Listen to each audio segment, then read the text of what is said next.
Muy buenas tardes a todas las personas que se conectan en este momento a nuestro conversatorio digital de INRED, que lo transmitimos a través de redes sociales, en este caso a través de Facebook Live. A las cibernautas y personas que se están conectando, les recordamos que pueden participar en este encuentro virtual a través de sus comentarios en nuestras redes sociales. En Facebook estamos como INRED Derechos Humanos y en Twitter como INRED1. El día de hoy nos hemos convocado junto a nuestros invitadas e invitados para hablar acerca de la desaparición del escritor ecuatoriano Gustavo Garzón Guzmán, que fue visto por última vez el 10 de noviembre de 1990 en el sector de La Mariscal en la ciudad de Quito. Este 10 de noviembre se cumplen 30 años de su desaparición, 30 años en los cuales hemos realizado este espacio en el cual queremos recordarlo. Y para eso el día de hoy vamos a saludar a César Duque, asesor jurídico de la Comisión Ecuménica de Derechos Humanos EDU y abogado del caso. Buenas tardes. Buenas tardes. También se encuentra con nosotros Marta Palacios, compañera del trabajo de la Casa de la Cultura Ecuatoriana. Buenas tardes. Rodrigo Garzón, hermano de Gustavo Garzón. Buenas tardes, ¿cómo están? Sí, son las personas que el día de ahora están conectadas para conversar un poco más acerca de este tema. Antes de empezar el conversatorio, queremos contarles unos breves detalles sobre Gustavo Garzón. Denme un segundo, porque ya.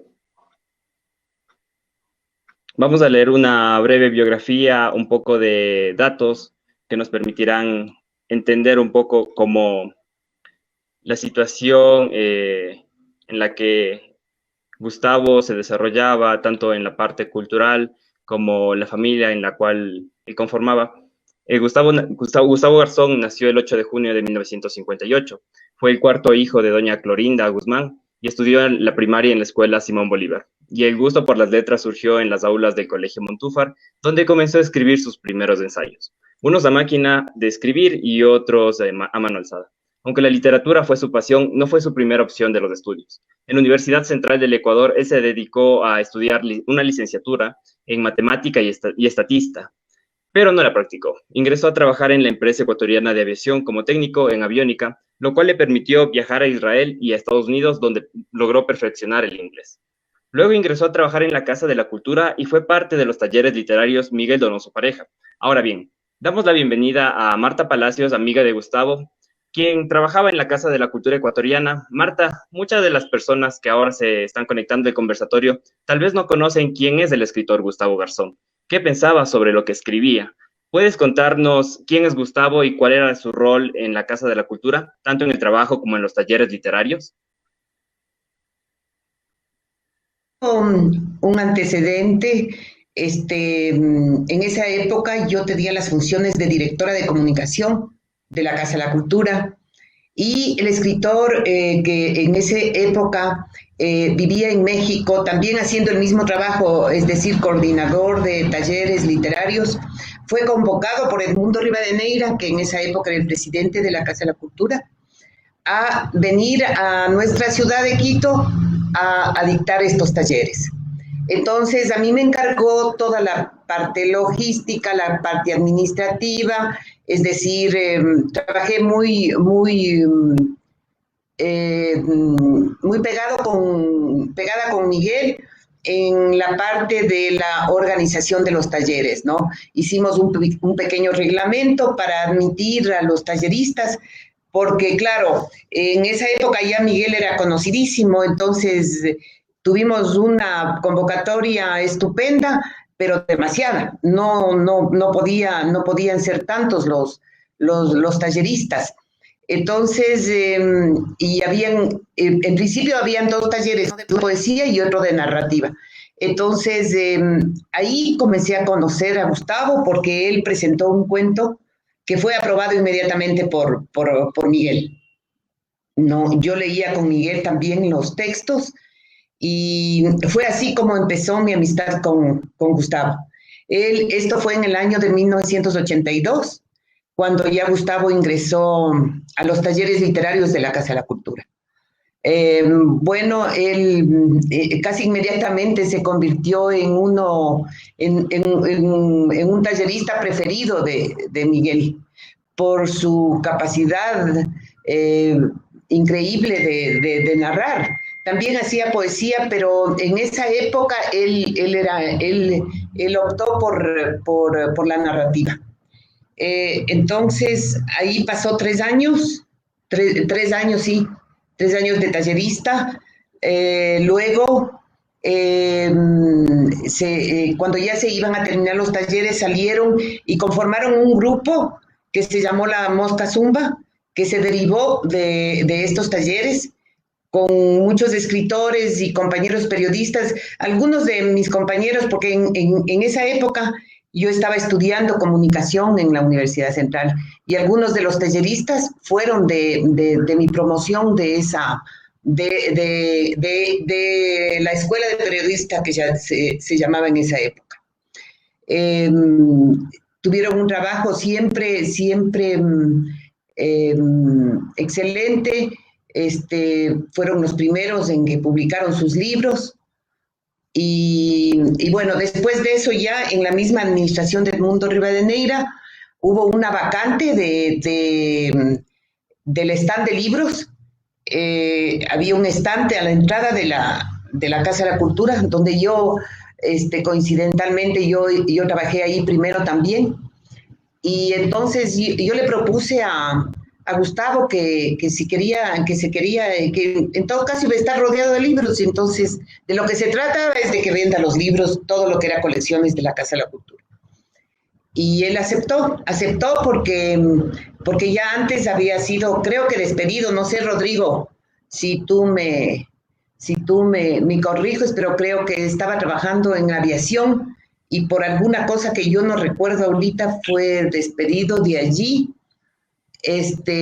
justamente porque Gustavo siempre fue un contestatario, ¿no? Siempre le gustaba la justicia y creo que algún problema de esos hubo y entonces él aceptó trabajar en la Casa Cultura y entró al stand de libros, a vender los libros. Ahí le conocí a Gustavo y después, bueno, creo que habrá más oportunidad de ir desarrollando cómo fue nuestra amistad, y en qué épocas y como nunca, y ratificar que esa amistad nunca se cortó, nunca, ni cuando él estuvo preso ya, porque nosotros íbamos casi todos los sábados a visitarlo. Ajá. No sé Sí, si muchas gracias. Hemos escuchado todo y sí, vamos a tener otro espacio en el cual vamos a ir complementando un poco más la historia para que la gente pueda reconocer e identificar un poco más estos detalles, estos rasgos de la vida de Gustavo. Y por eso mismo también queremos comentarles que Gustavo publicó varios libros y cuentos.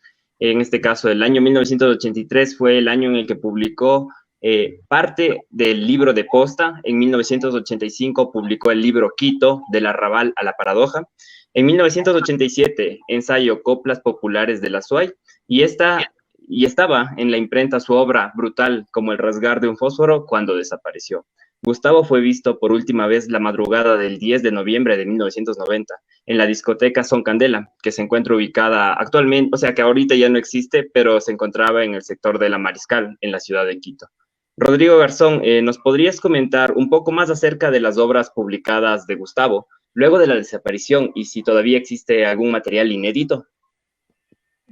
Sí, buenas tardes a todos. Sí, o sea, luego de que Gustavo desapareció, eh, nosotros tratamos de rescatar algunos de los textos que tenía y los enviamos a las bienales de literatura. Enviamos unos cuentos a la primera bienal y a la tercera bienal. Y en ambas bienales obtuvo una mención de honor.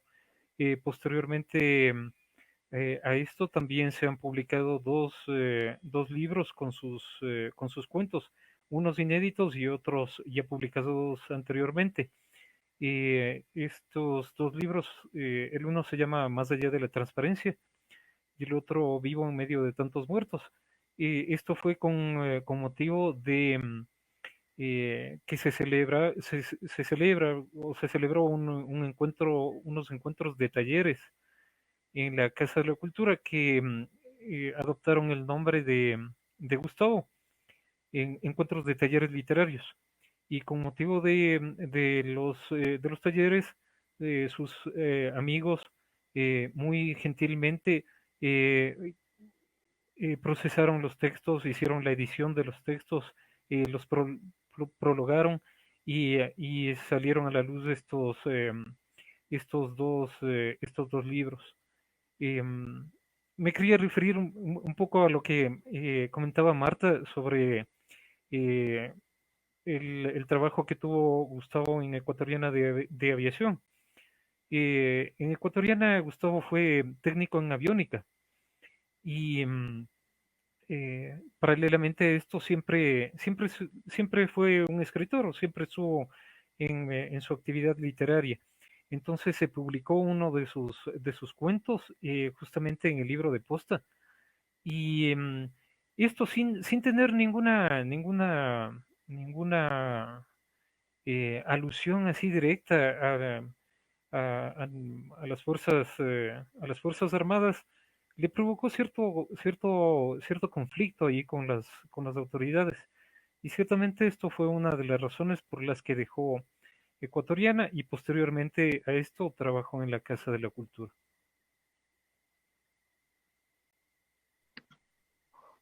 Muchas gracias por lo que nos acabas de contar, porque en realidad podemos ya apreciar en parte, ¿no? Que los amigos de Gustavo estuvieron ahí también para mostrarle su apoyo, aún en los momentos en los que él estuvo, capaz más adelante vamos a seguir entendiendo esto, él estuvo sí detenido un tiempo.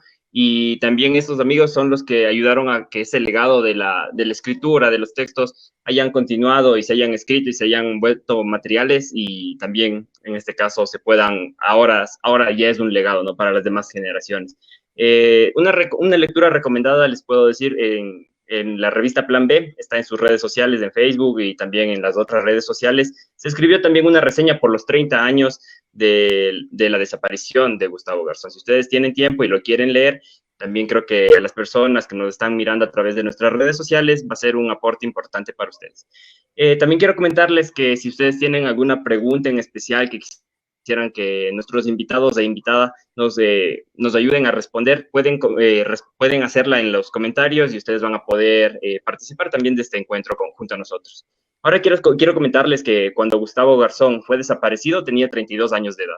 Un año antes de su desaparición había sido detenido y acusado de portar armas. En agosto de 1989 el juez ratificó su inocencia y lo sobreseyó, pero él sentía que alguien lo perseguía. De acuerdo también a testimonios, había carros blindados afuera de su casa. Doctor César Duque, él es el asesor jurídico de CEDU y abogado que acompaña el caso. ¿Puede contarnos qué pudo haber pasado con Gustavo la madrugada del 10 de noviembre de 1990? ¿Y cuál es la teoría que maneja usted y cuál es la teoría que maneja la Fiscalía? Bueno, tú mencionaste algo importante para poder comprender lo que pudo haberle pasado a Gustavo. Hablar exactamente de qué ocurrió con Gustavo es complicado. La Fiscalía, lastimosamente, en este momento no tiene una teoría certera de la situación.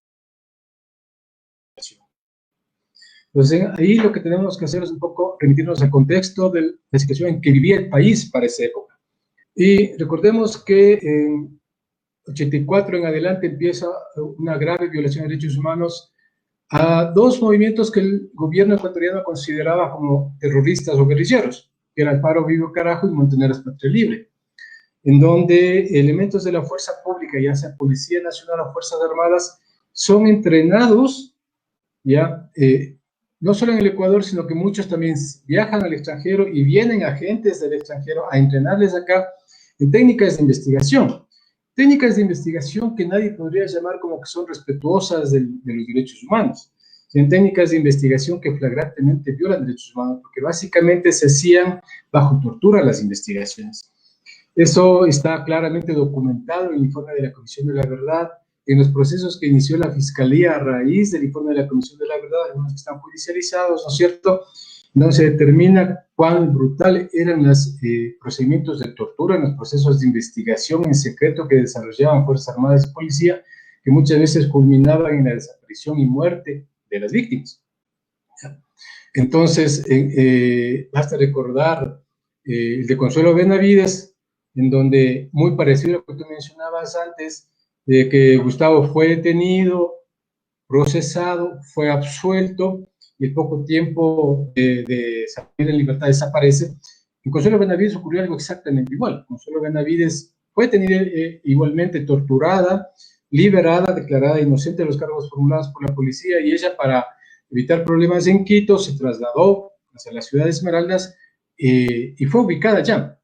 Fue ubicada allá y desapareció allá.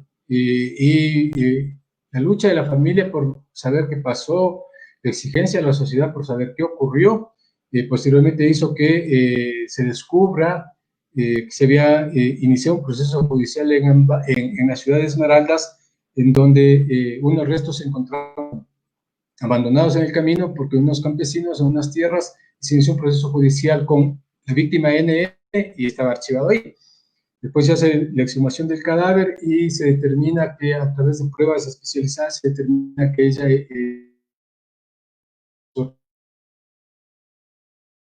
correspondía a Consuelo Benavides de esa manera, supo que ocurrió. Entonces, en otros casos que los organismos de derechos humanos conocemos, igualmente, personas que ya no necesariamente estaban ligadas, porque no solamente todas las violaciones que ocurrieron durante ese periodo estaba dirigida, como mencioné antes, que ellos se consideraban integrantes de grupos guerrilleros, sino que también la persecución se daba a amigos, simpatizantes, generalizado. O sea, se creía la fuerza pública abierta, inmune a hacer lo que les daba la gana, que cualquier ciudadano podía ser víctima de aquellos mismos procedimientos. Sí, y así tenemos algunos casos en donde fueron detenidos ilegalmente, una persona en Guayaquil acusada que cuidaba los carros en la calle, se robaron un vehículo y lo que hizo un agente de la Marina fue ir a detener a la persona que los vehículos en la calle. Lo detuvieron a él junto a un niño, se lo trasladaron a la base naval, les torturaron, el niño sobrevivió, la otra persona murió y desapareció, simplemente desapareció en su cadáver. Otro caso igual en Esmeraldas, en donde fue detenido una persona mediante una serie de batidas que hacía las fuerzas armadas,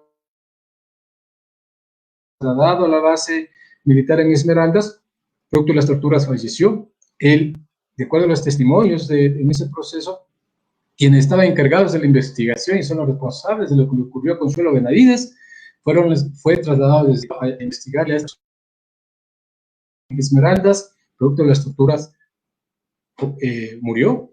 Compraron un protocolo de autopsia, porque el protocolo de autopsia difiere totalmente y es sin los mayores elementos técnicos para arribar a las conclusiones que arribó, pero jamás apareció el cadáver. Concluyeron que él murió por intoxicación alcohólica. El cadáver nunca apareció. Lo que sí nos dijeron,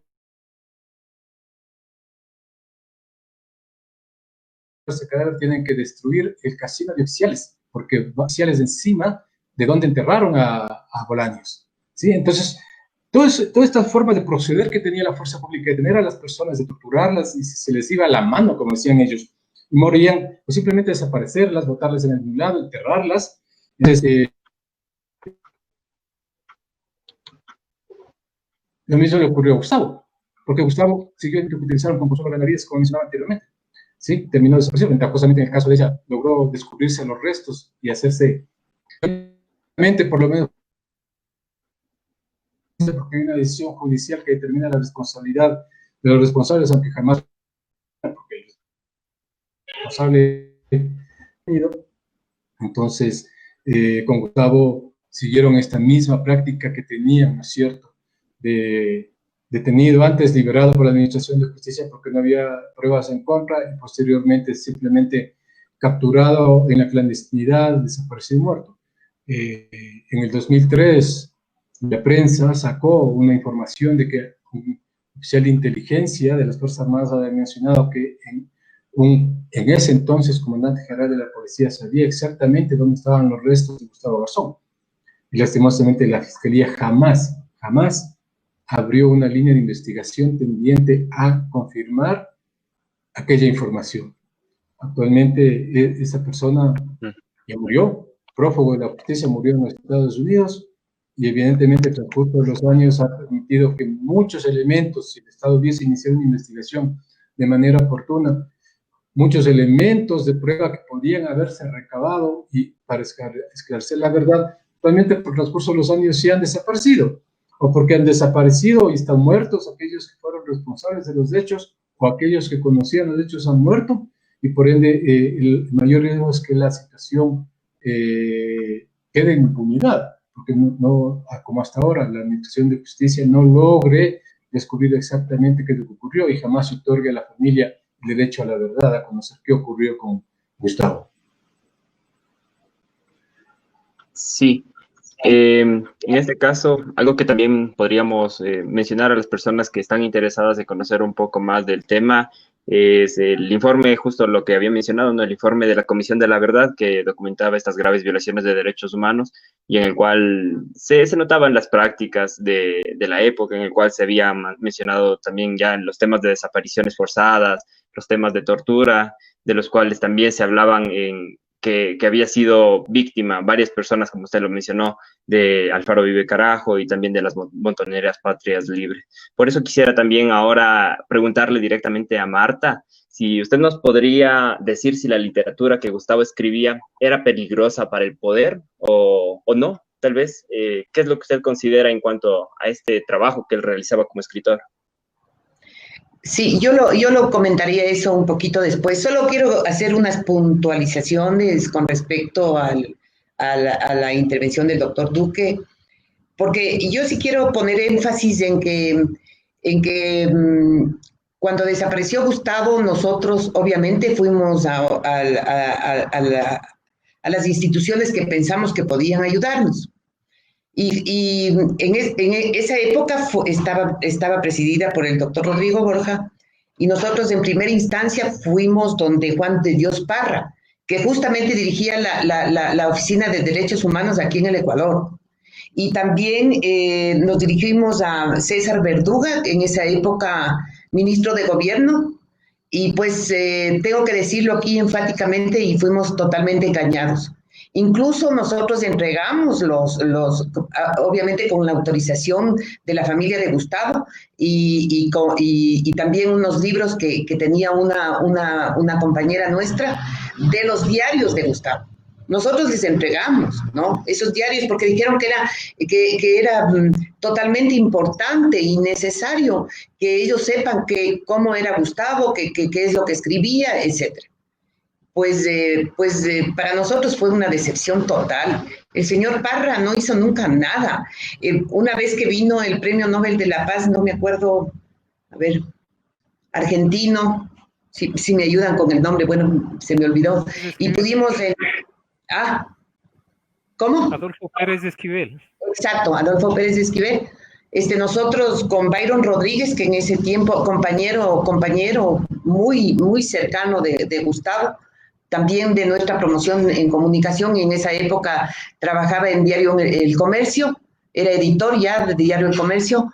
Nosotros logramos entrar al Palacio de Gobierno y le enfrentamos un poco, aprovechando que el señor Esquivel nos dio paso, o sea, nos permitió que entrásemos con él. Entonces nosotros le dijimos que no había hecho absolutamente nada, le enrostamos, le dijimos, usted no ha hecho nada por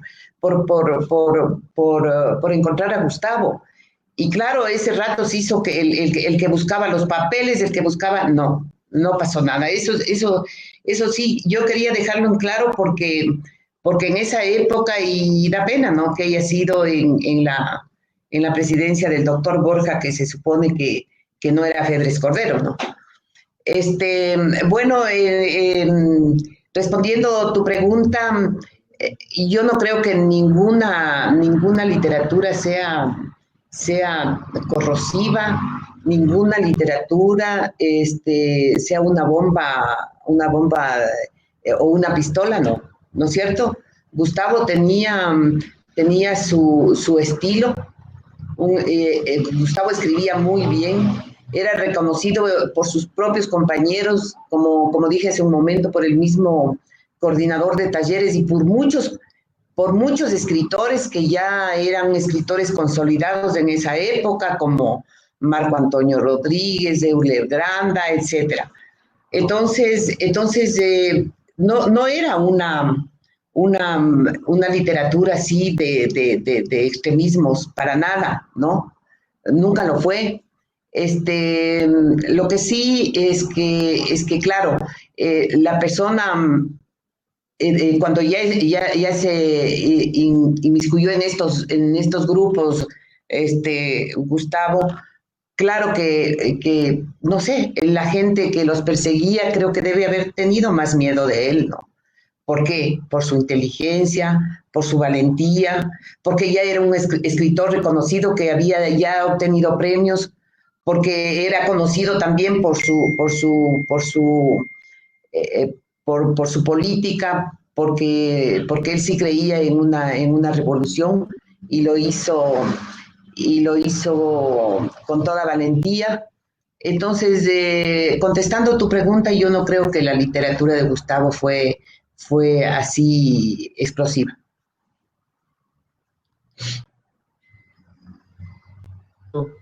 Sí, en este caso me gustaría también saber qué significó la desaparición de Gustavo para la literatura ecuatoriana en ese momento y tal vez actualmente también. ¿Qué significa la desaparición de Gustavo? Bueno, totalmente una pérdida porque él tenía, primero que como ya comentaba Rodrigo, él dejó cualquier cantidad de cuentos que escribía, de poesía, porque en la cárcel escribió más poesía que narrativa. Entonces era un escritor prolífero que su vida era escribir, su ambiente era escribir, él no podía pasar sin escribir. Tenía siempre sus cuadernitos y su lápiz y se pasaba escribiendo. Hasta cuando nos reuníamos socialmente, él siempre estaba escribiendo y anotando algo, ¿no? Tenía un sentido del humor, bueno, toda persona muy inteligente como él creo que la tiene. Era un sentido del humor corrosivo, crítico, a veces, ¿no? Entonces yo creo que sí, que fue una pérdida para la literatura del país, y no solo para la literatura del país, sino que solo me imagino en estos 30 años cuánto habría podido hacer Gustavo, cuánto habría podido escribir, y además, y estudiar. Yo creo que él buscaba ser docente también, porque él ya estaba, él, en los días en los que desapareció, él ya había estado visitando la Universidad Católica con miras a inscribirse en el doctorado de letras creo que fue, no recuerdo bien, ya son 30 años. Qué pena como es la memoria. Pero él pensaba eso, a él le gustaba enseñar. Incluso nos comentaba que quería hacer talleres de literatura porque en la época en la que él fue tallerista, cuando Miguel por alguna circunstancia tenía que retirarse, le dejaba encargando el taller a Gustavo y a otro compañero, ¿no? Entonces, a él le gustaba enseñar a Gustavo, le gustaba decirnos a todos nosotros qué es lo que debemos leer, qué lecturas nos convienen, y estaba siempre, claro, obviamente que era un comprador de libros, pero increíble, porque compraba libros, veía un libro y compraba, así. Pasábamos por una librería y decimos, cuidado, cójale al Gustavo que ya le compraron un libro, porque era un lector contumaz. Y claro que esa desaparición fue una lástima para el país y para Latinoamérica, creo. Gracias por su respuesta. En este caso, también queremos recordar que por 17 años, doña Clorinda Guzmán, que es la madre, protestó en la Plaza Grande junto a otros familiares de personas desaparecidas y que también lastimosamente han sido asesinadas, como actualmente lo realiza ASADEC y otras organizaciones o personas independientemente que buscan justicia por los casos que llevan de personas desaparecidas. En este caso, Rodrigo, ¿nos podrías relatar cómo cambió la dinámica familiar tras la desaparición de Gustavo y cómo han sido estos 30 años de lucha, tanto en las plazas, pero también en fiscalía, en ministerio y en otras entidades hasta llegar a la presidencia, por ejemplo? Mm, Sí, bueno, em, eh, mi madre es quien ha llevado durante todos estos años una lucha muy intensa. Claro, nosotros le pedimos ya que eh, ella eh, ya se aparte un poco de reuniones, de plantones, porque durante mucho tiempo estuvo ella en la Plaza Grande realizando plantones junto a otros familiares de desaparecidos y junto también a la familia Restrepo, que fue que tuvo la iniciativa de hacer estos plantones los días miércoles.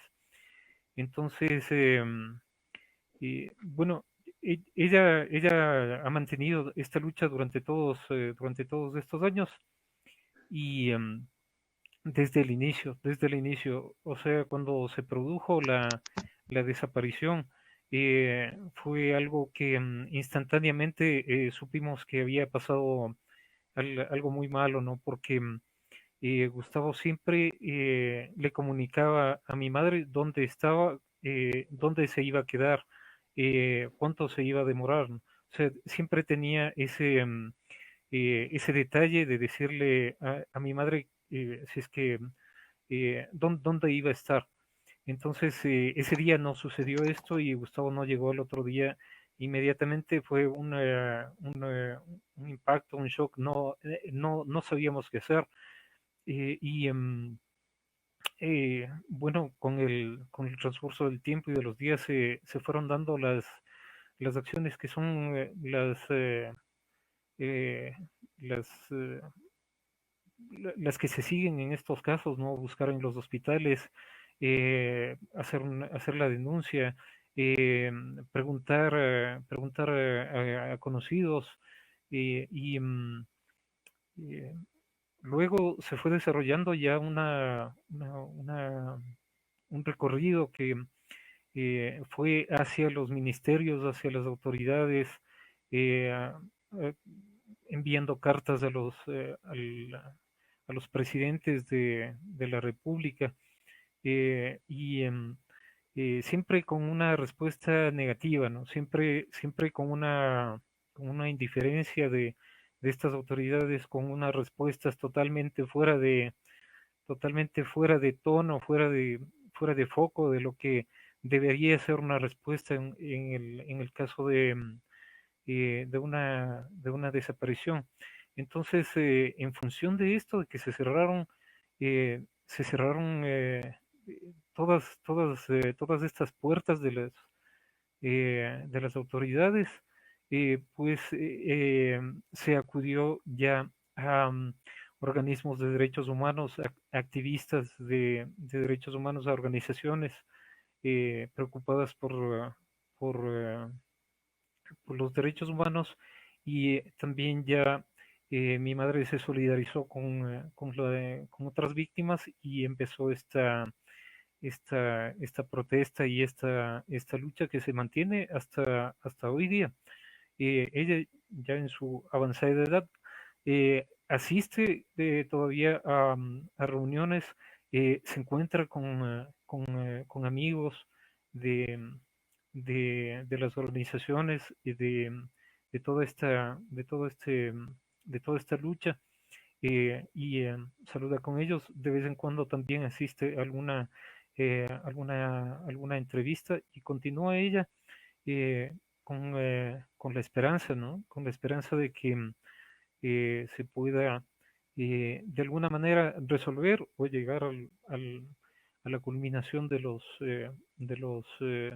trámites que ella inició.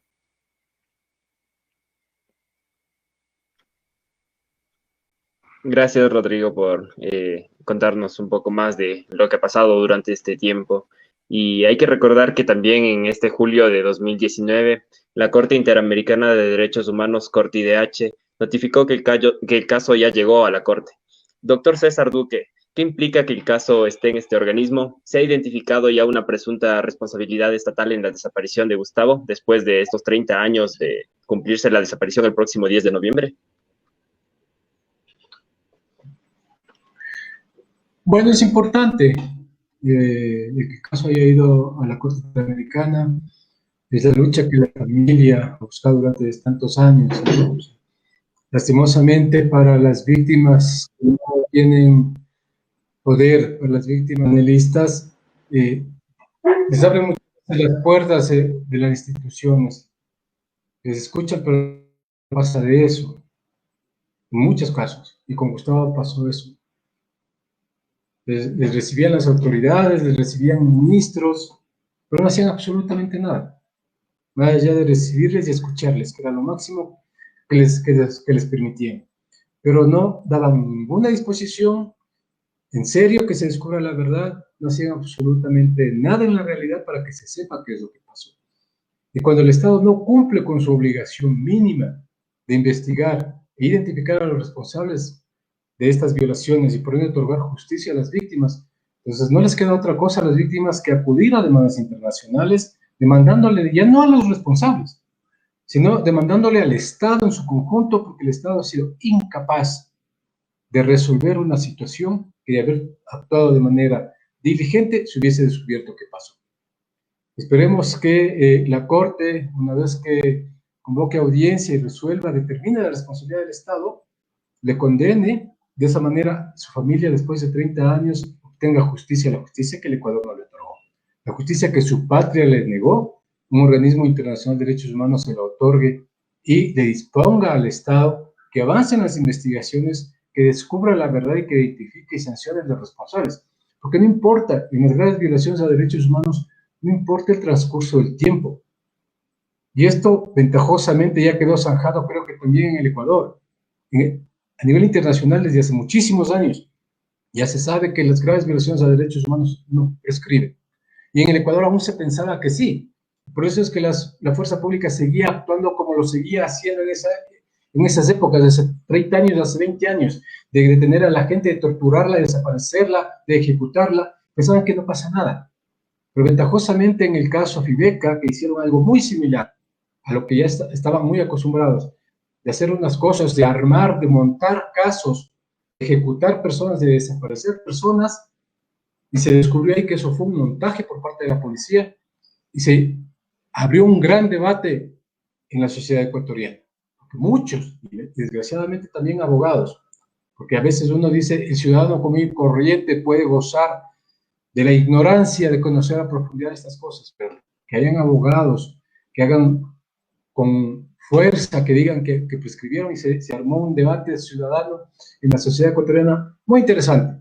¿De prescribieron estos casos o no prescribieron? Que si era competente o no era competente esta jurisdicción, que si se podía esto o no se podía lo otro. Abrió eso ventajosamente también el informe de la Comisión de la Verdad. Y esta judicialización nos ha permitido saber que no, ya que el Ecuador no es un lugar exento, que no es una isla que está apartada del derecho internacional. El derecho internacional influye también en el derecho nacional, y que las autoridades, los fiscales, los jueces y cualquier funcionario público está obligado a respetar no solo la norma nacional, está obligado también a respetar las normas internacionales y la jurisprudencia que dicten los tribunales internacionales. Y eso es importante.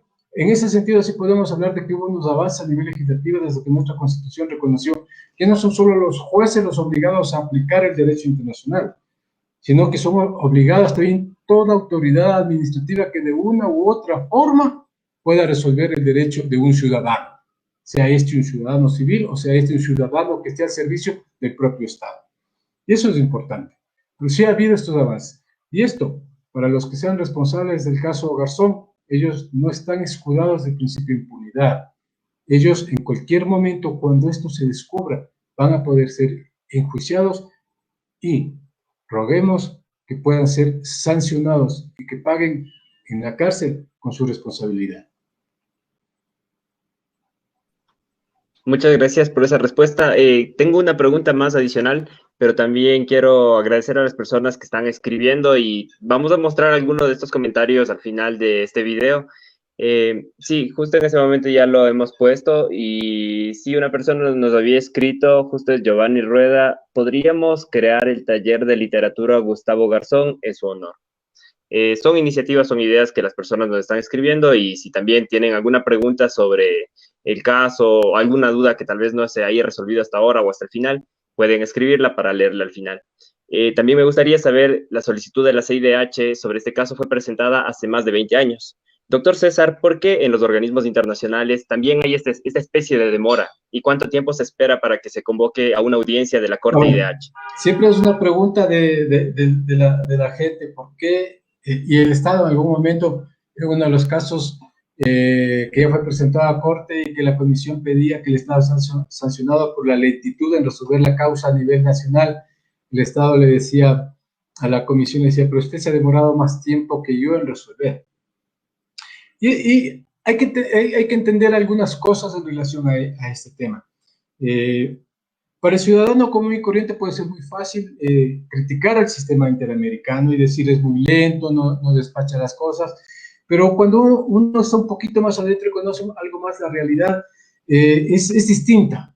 Recordemos que el sistema tanto de Naciones Unidas como el sistema interamericano existen en razón de los aportes que hacen los estados, ¿verdad?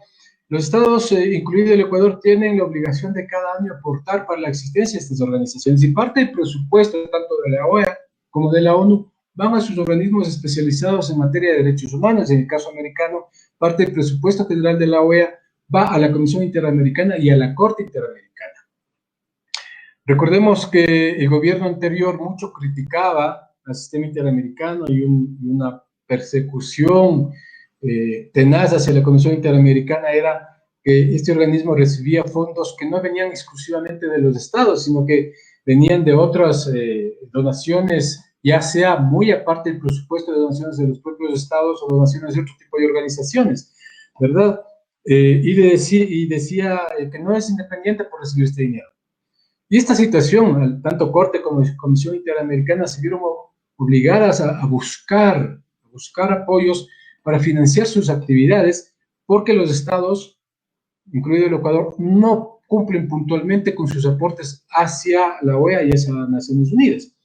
Entonces, evidentemente, la OEA deja de transferir los recursos necesarios, cada año recortan el presupuesto y funcionamiento de la Comisión Interamericana y de la Corte Interamericana, lo cual hace que ellos no puedan contar con el suficiente personal, no puedan contratar nuevo personal o tengan que despedir personal. Recordemos que hace un par de años, inclusive la Comisión Interamericana, ya un llamado de angustia, suspendió periodos de sesiones. Y mencionó que si de continuar la situación económica como estaba, iba a despedir al 50% de su personal.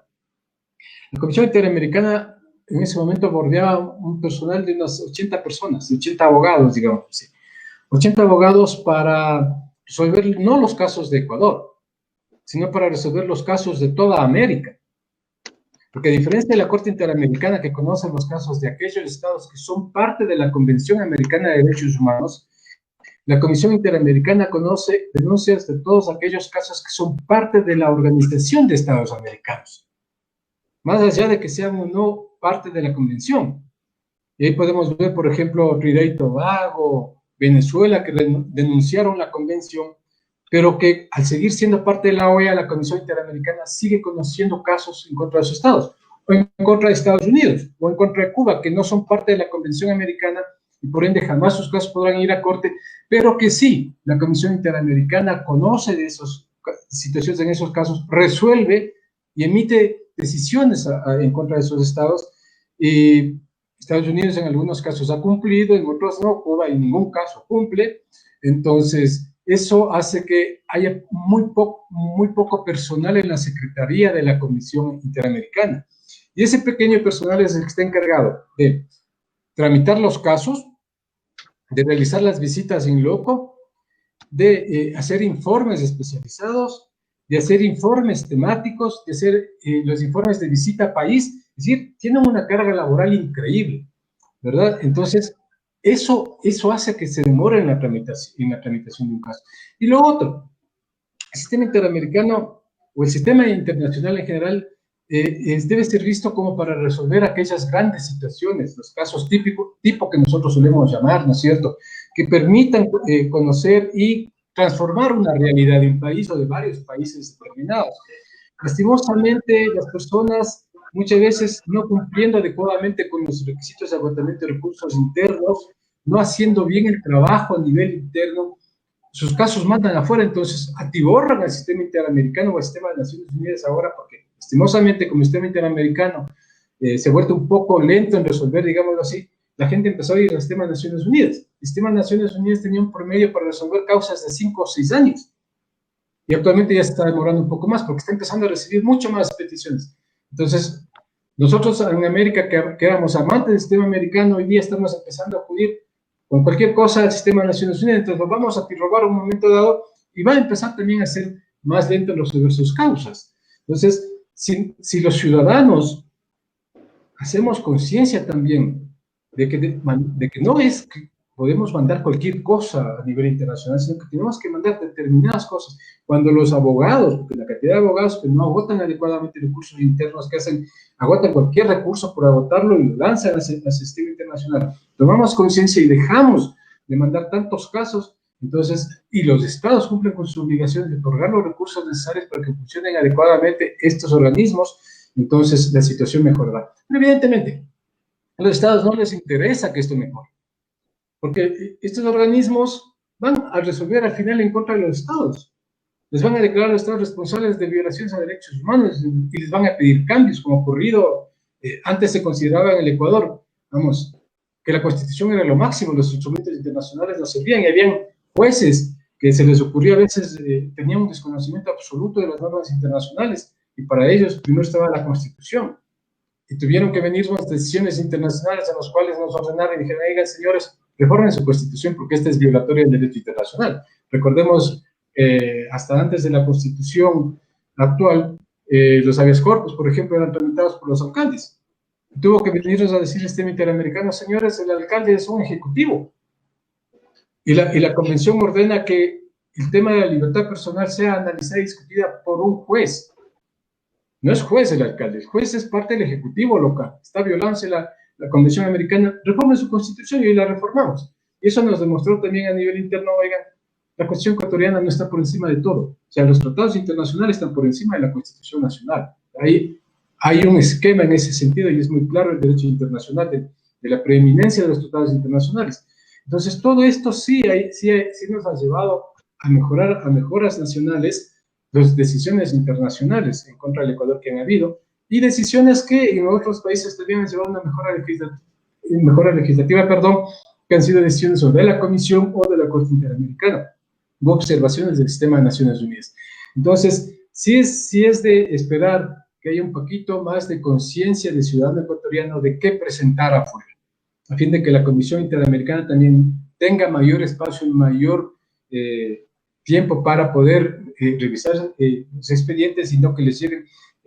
Algún momento me comentaban alguien que la primera presentación les enviaban la petición y todo el expediente judicial que estaban, me comentaban en algún caso que les enviaron 200 cuerpos. Y decían, nosotros no podemos resolver si esa inicia el trámite o no de una petición hasta que no revisemos todos los cuerpos. Entonces hay también que saber en qué momento se presenta el resto de documentación, ¿no? O sea, hay documentación que se la puede presentar de inicio y habrá documentación que se la puede ir presentando posteriormente. Pero cuando no, claro, cuando están mal las cosas, pues hacemos que el mismo sistema se vuelva lento. Y eso es responsabilidad también nuestra. Y en torno a esto, pese a toda la situación que está atravesando el sistema, ¿podríamos aventurarnos a decir una fecha o un tiempo estimado en el cual se podría convocar una audiencia para la Corte IDH? Ya esto sería para el próximo año, porque lastimosamente el COVID también hizo que todo el tema de las audiencias se retrasen, ¿no?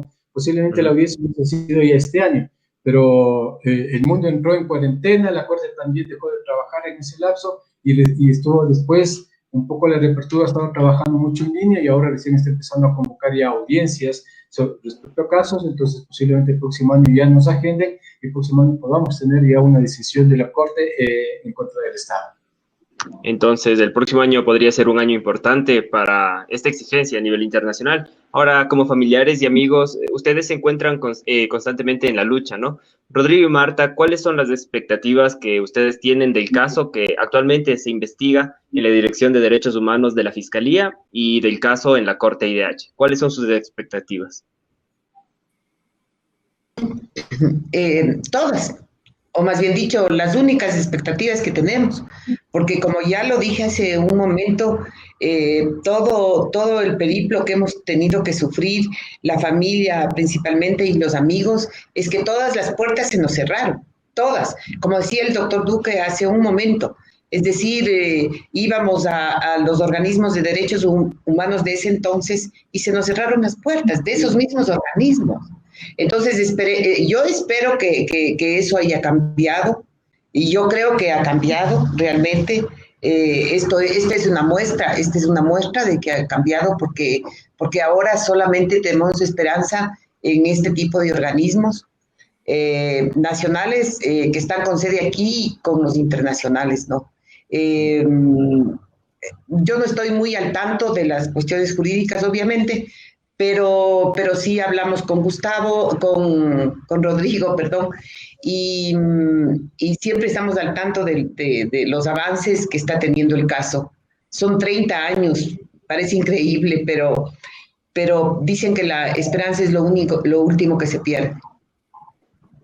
Sí. Rodrigo, ¿algo que acotar aquí?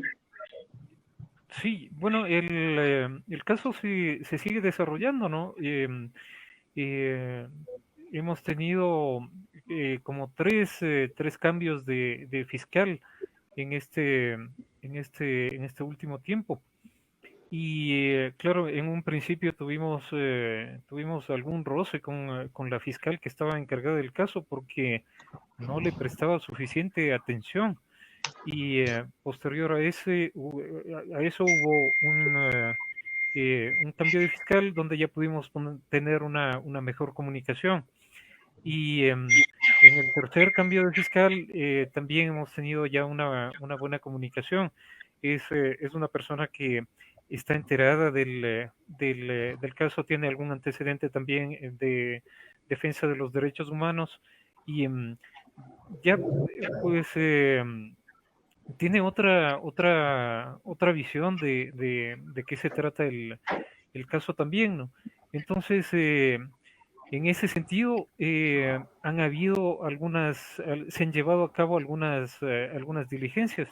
Desde hace mucho tiempo nosotros habíamos pedido que se llame a declarar, por ejemplo, al general Vaca, que tenía esta mención en la prensa de que él sabía dónde estaban los restos de Gustavo y se llevó a cabo alguna diligencia. No se pudo extraditarlo para que dé su declaración al general Vaca. Pero hemos pedido nosotros que se llame a otras autoridades también a declarar al exministro César Verduga. Y en ese sentido se llamó a declarar al exministro de Gobierno de Rodrigo Borja, Andrés Vallejo, y también se llamó a declarar al expresidente Rodrigo Borja. Eh, Nosotros no es que teníamos una gran expectativa de que ellos vayan a, a dar algún avance al caso, pero por lo menos se llamó a estas autoridades, fueron con un con un bufete de abogados cada uno a prestar su declaración. Y, y bueno, por lo menos a nosotros nos queda eh, digamos, el saber que eh, se llama a declarar por lo menos a las personas que en realidad son responsables eh, de la investigación, de decirnos qué pasó con Gustavo. Las respuestas, claro, como le decía, ya son conocidas, ¿no? no saben nada, no estuvieron en esa época, cosas por el estilo, ¿no? No conocían de nada. Pero en el caso de la declaración de Rodrigo Borja, por ejemplo, ahí estuvo mi madre. Y mi madre pudo decirle frente a frente de que sí le pidió, o sea, le pidió cara a cara, le pidió que se investigue sobre el caso de Gustavo. Y la respuesta del expresidente fue que no recordaba nada, ¿no? De que no sabía nada. Y en una de las preguntas que se le hizo también desconocía sobre la existencia del SIG-10, por ejemplo, ¿no? El expresidente, ¿no? Dijo que no sabía qué significaba SIG-10, ¿no? Entonces, bueno, por lo menos, como le digo, tenemos nosotros eh, pudimos nosotros estar frente a las personas que consideramos responsables de, de la investigación de la desaparición de Gustavo, y pudimos entregarles en sus manos también las obras, los escritos de Gustavo, los panfletos que se, que se entregaron en cada uno de los eventos de conmemoración de la desaparición de Gustavo, y también de las acciones de los plantones, ¿no? Los folletitos, las pulgas que se entregaban en esos plantones, para que los reciban, para que los lean, para que vean que eh, si ellos no saben de qué se trata, nosotros sí sabemos de qué se tratan.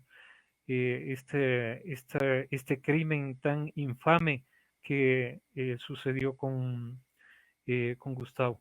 Y bueno, y en cuanto la indagación esté abierta y se lleven a cabo diligencias sobre el caso, seguirá habiendo esperanza de que haya algún avance.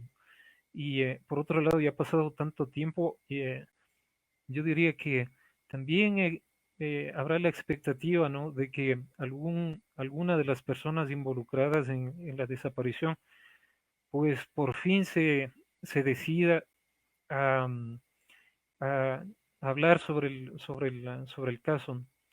Eh, También no perderemos nunca la esperanza de que algún día se dé conciencia, ¿no? Del daño del daño este muy grande que se ha hecho, y que mientras no haya una reparación, mientras no haya verdad y justicia, pues eh, seguirá siendo algo que eh, se debe recordar en este país, de que no debe suceder, ¿no? De que no puede suceder.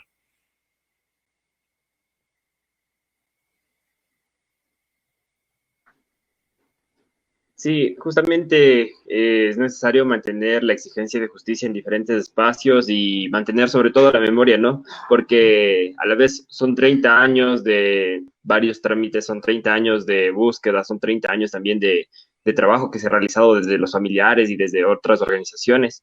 Y siempre creo que estos espacios nos permiten conocer a las nuevas generaciones también y no olvidarnos de estas situaciones, de estas personas, de quienes estuvieron detrás de nosotros. Y para finalizar este conversatorio, quisiera que ustedes puedan dar una breve conclusión.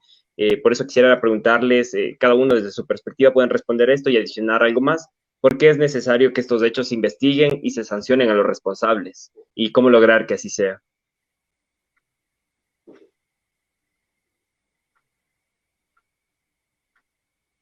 Sí, podemos empezar con Marta. Podemos empezar con Marta.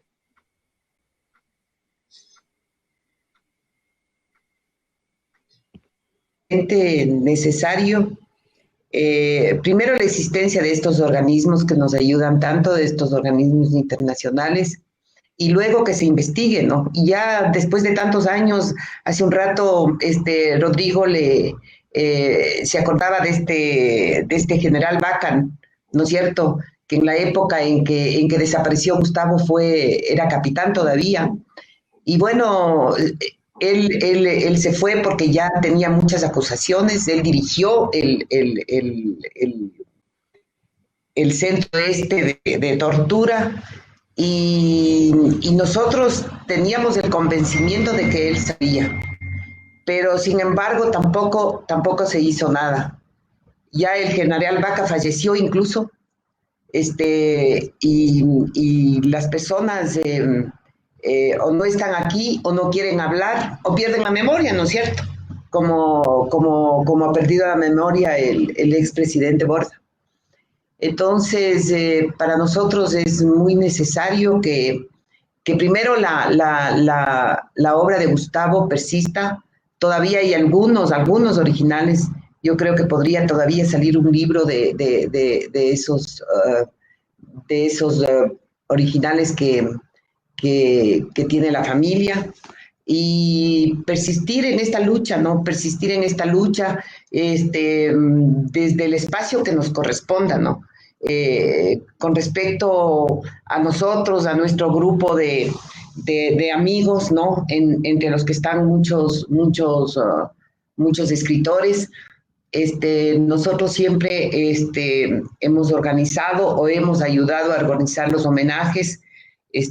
Dos de los libros de Gustavo fueron editados en la Casa de la Cultura, justamente cuando yo todavía trabajaba allí, en la época en que fue presidente de la casa el escritor Marco Antonio Rodríguez. Entonces, tener esa memoria viva de la gente, ¿no? Dicen que la gente solo muere cuando ya pierde el último recuerdo de sus amigos o de sus parientes. Entonces, por eso espero que Gustavo viva siempre.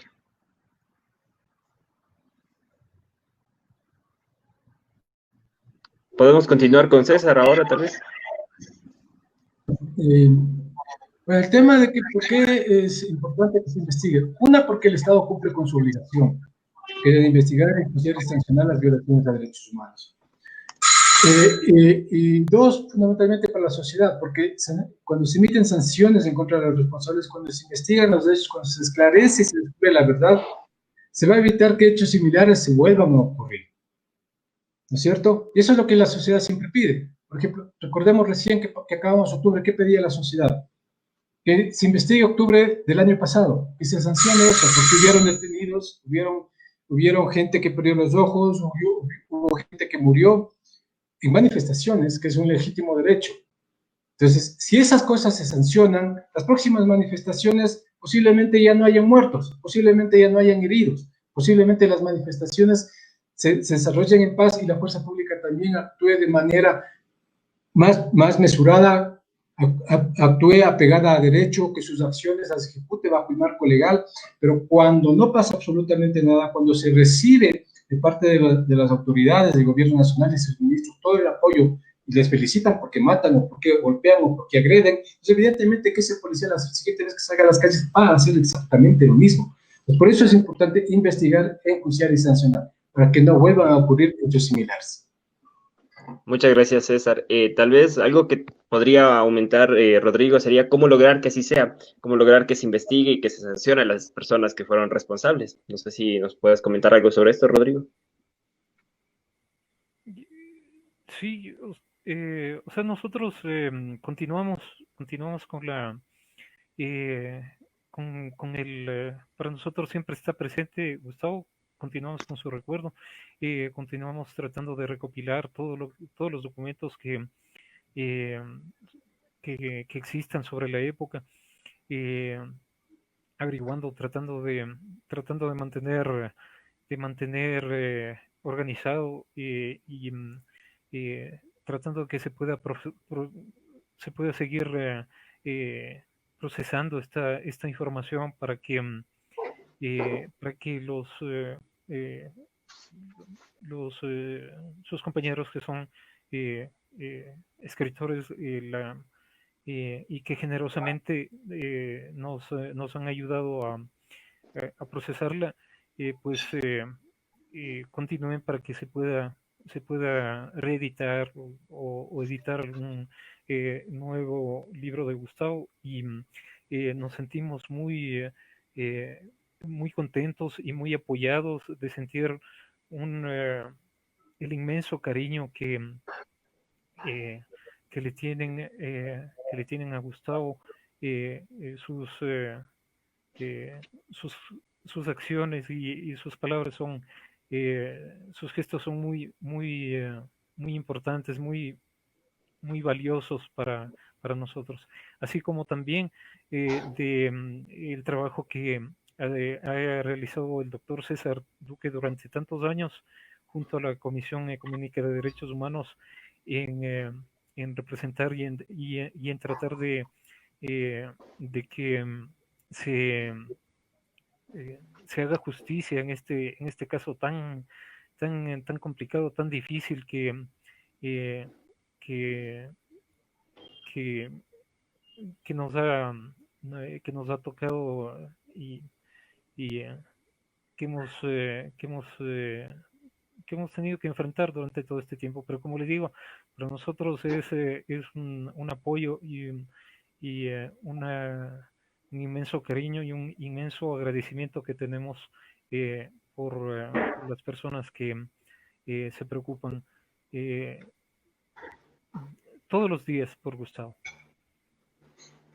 Tanto para la Fundación INRED como para las personas que se unieron a este conversatorio y que posteriormente lo pueden revisar. Es muy importante entender esto, ¿no? Desde la perspectiva familiar, cómo ha cambiado la vida en ustedes, desde los amigos, cómo han ido aportando y apoyando para que la memoria persista, reuniéndose y consolidándose como grupos, y también desde la parte legal para saber cuál es el proceso de exigencia, qué es lo que viene a futuro y cómo entender lo que está pasando y lo que ha pasado durante lo que ya hemos mencionado desde el principio. 30 años de la desaparición de Gustavo Garzón.